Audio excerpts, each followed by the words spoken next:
Hey friends, Mark Holmes here from my buddy Cowboy Joe Boo, and as always, thank you guys for watching, commenting, and subscribing to the Joe Boo Sports Report. You know, they always tell me, don't quit your day job, and of course I certainly haven't, especially after that Trolls video. You guys let me know, don't ever sing again. But be that as it may. Speaking of Trolls, it's kind of funny because I haven't heard much from the Trolls since that video though. And one of the people in there, Texas made, buddy, some people think I should delete you because they're really kind of tired of a lot of the stuff that you've been talking and stuff. But see, I'm not one to try and delete people. I mean, it's freedom of speech.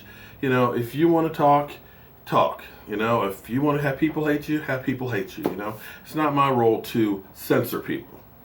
But you brought up an interesting point because when I was talking about the Dallas Cowboys and them finishing the way they did, 13-3, winning the division and stuff, I said that when Tony Romo went out, that not too many people would have thought it would have happened. And you said, you did, because you looked at the talent that's on the team. And I have to agree with you on that one. I thought the team would do okay with Dak Prescott, partially because I knew his running ability. But I got to tell you, he far and away exceeded my expectations of his passing ability. You know, he looked like a veteran, a guy that had been there for a couple of years. But you didn't know that going into the season when he first took over. So when I say that it was unexpected, to me it was unexpected. But like you said, you looked at all the talent around on the offense. Well, I still think back to last year. And a lot of you people that say that Dak Prescott just had the perfect situation. Well, remember, we had the exact same offensive line last year. We had the same wide receivers and tight end.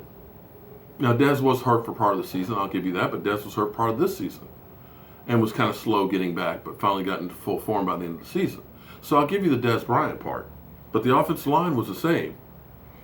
And the running game was still fourth in the NFL, where we were second this year, with us having the fourth leading rusher in the league. So when you look at last year where we had almost all the same talent, the only difference was quarterback. Yet Dak Prescott went 13-3, whereas those other guys, they went 1-11. So clearly, it's a lot more to it, Texas made, than just the other talent around. As much as you guys want to devalue what Dak Prescott did, or the quarterback, sorry, it's a quarterback-driven league. And you look at all of the teams that were the Final Four, every one of them is a quality quarterback that's been there before. So when you start looking at that, it's time to start giving the man props. It's time to start giving him some credit.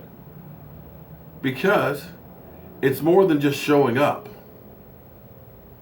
You've got to put the right player in the right position. You've got to be able to call out the blocking schemes. You have to be able to change the plays. You've got to be able to look off the defenders. You've got to be able to make that pinpoint pass. And it wasn't like when RG3, because I keep hearing this comparison of, yeah, well, he's got to show me more than what he's done. Dudes, the man was the fourth-rated quarterback in the NFL as a rookie.